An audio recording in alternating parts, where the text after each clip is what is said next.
কিশোরগঞ্জে Rakibul Hasan Rocky নামে এক autorickshaw চালকের অর্ধগলিত মরদেহ উদ্ধার করেছে পুলিশ।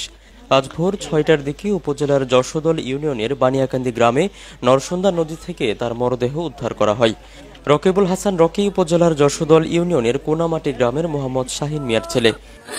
আমি তোমার কাছে কিছু চাই না, ধন সম্পদ রাখো না গো, আমি আমার বাবার বিচার চাই গো, আমি আমার পুত্রের বিচার চাই, আমার পুত্রের বিচার আমি চাই, আমার আর কিছু লাগতো না।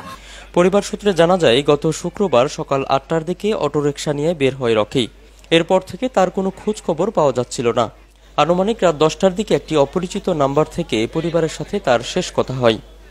এরপর থেকে রকির সাথে আর কোনো যোগাযোগ করা সম্ভব হয়নি। পরে কিশোরগঞ্জ মডেল থানায় একটা নিখোঁজের সাধারণ ডায়েরি করা হয়। পুলিশ সেই মোবাইল নাম্বারের সূত্র ধরে একজন আসামিকে আটক করে।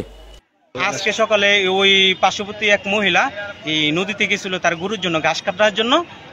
সে তখন বললো যে এখানে একটা লাশ পাওয়া গেছে। তখন লোকজনের মুখে পছড়া হওয়ার পরে আমরা এগুলি জানতে পারছি।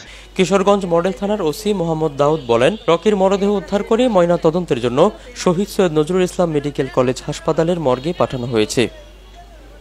BD channel 4 desk report.